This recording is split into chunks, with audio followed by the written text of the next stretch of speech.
Welcome, everybody. Thank you for being here. I feel very fortunate to have this group and have you all here. I also think the two doing it twice a week will mean smaller groups, but I think that my feeling is that it's always has the potential for being magical, no matter what the number are. And I've had, in my experience, I've had classes with only one other person. And I do have to say the performer in me goes through a moment of panic over that. And every time those classes with one or two people turned out to be really wonderful and turned out to be people that remained friends with me for a long time. So you kind of don't really know. And if we're always beholden or limited by our expectations, like this is what it should be, and I'm not talking about size of groups now, but I'm talking about anything in life, it's sort of like we kind of miss the potential for the magic and the beauty for what might be there. I know it's a hard time right now and it's difficult and people are going through hard times. So it's easier to talk about the problems and the difficulties. I think that's more readily available in our mind stream. And I don't want to discourage that if that's where people need to go. So I don't mean to be relentlessly love and lighty, but it's not really accurate to spend all of our time in tension. And it's not really accurate to spend all of our time in resentment.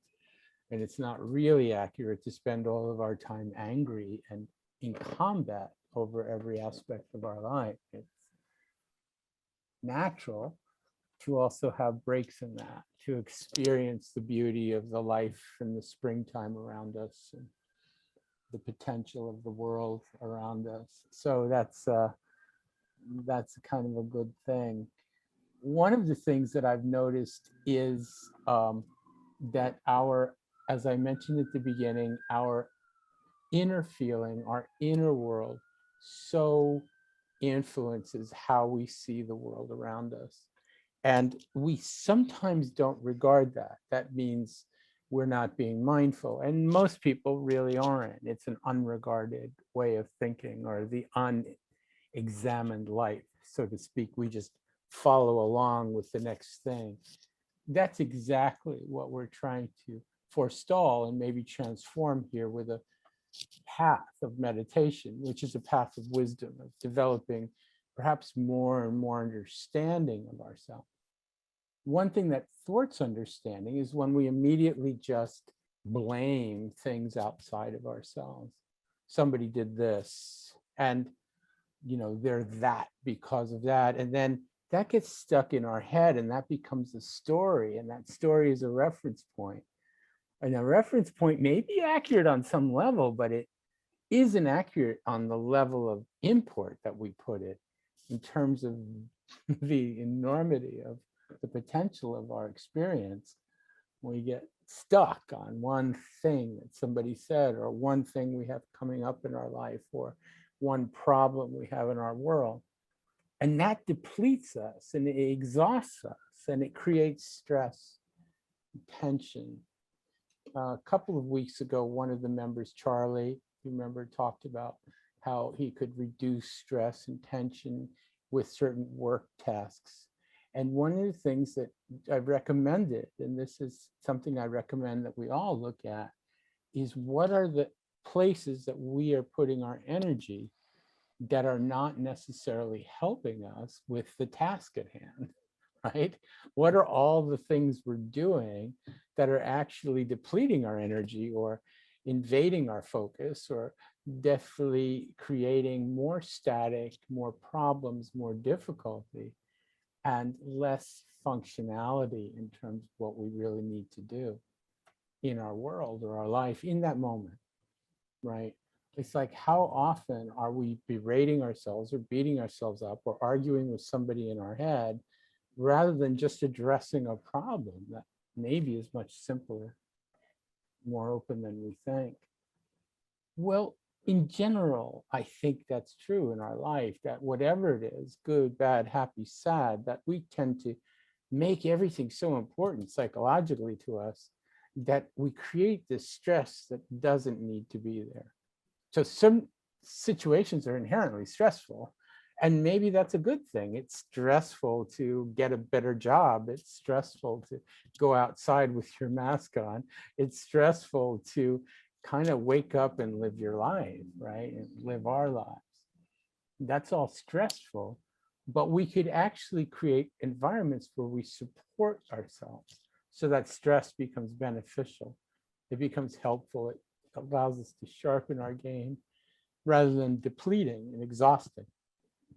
When we do get depleted and exhausted, when our energy level falls below the waterline, I like to say, we fall down below ourselves, then we actually start to see the world in a way that's not really that accurate. I like to liken it to our emotional immune system, and it becomes compromised. And just as our physical immune system, when it becomes compromised, we're open to every adventitious disease or virus that comes along. We're easily sick with things that we would normally just sort of brush off. Well, the same thing happens emotionally to us when we're exhausted, depleted, or stretched beyond the pale, so to speak. When we've gone beyond and we're in this place with no real kind of emotional resiliency, then we're open to every kind of horrible thought that comes into our head. We're feeling depressed, so all these thoughts that we would normally go, oh yeah, that's right. Oh yeah, okay, I can do that. Or not even regard them, now all have enormous import. We start to see all the negative things about everything. So whether we're blaming someone else, or whether we're just blaming the world, or whether we're blaming ourselves because we've created a world that's so difficult to live in, we actually create a world for ourselves that's not really accurate. It's kind of ensconced. It's within our own brain. It's like we're stuck here, isolating in this kind of self-reflective misery, so to speak. Well, the antidote to that, the antidote to any addictive situation is to remove the isolation and create connection. Now, in this day and age, connection might not be exactly running around out on the beach hugging people, but it might be coming to classes, it might be going to meetings, it might be connecting with people online. It might have to do with connecting with ourselves, not turning our back on ourselves, because that's the horrible thing about isolation. We first of all shut down our world because we just can't deal, and it's exhausting. And why are all these people emailing me? Why is the phone ringing? It's never about anything. Why, blah, blah, blah.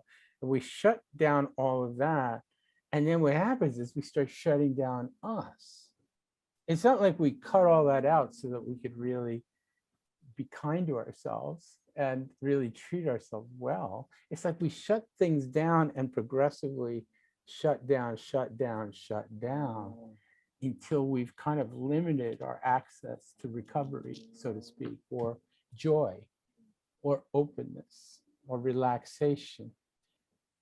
In this way, we're in a ball of tension and stress, probably, on some level, unless we're highly medicated.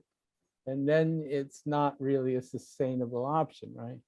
But if we had learned to feel the shutting down in our body, if we could learn to see ourselves shutting down in our world, if we could learn to feel ourselves shutting down in our heart, and actually lean into that and open up beyond that, we actually can begin to heal a little bit.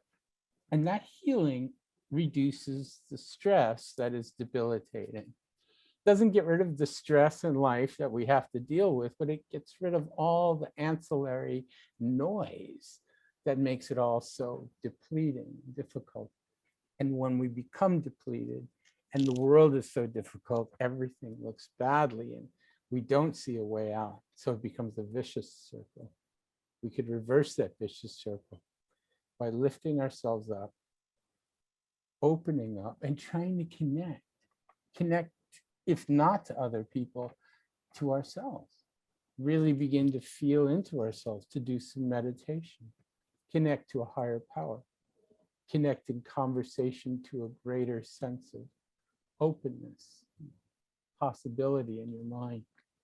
And people who do that kind of practice, where they connect to a higher power or God, or go through prayer, they very rarely have an experience of connecting to that and then feeling more depressed and depleted.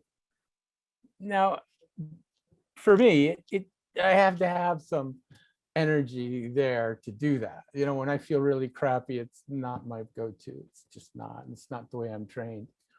But some people I know do that. I have a good friend, and they immediately go into prayer when things look difficult, and it lifts their spirits. And it's the lifting of the spirits that create the connectivity that then create the goodness in the world. It's not like that there is some real goodness that comes out of the sky for us. It's actually a thing that happens in our own heart and mind.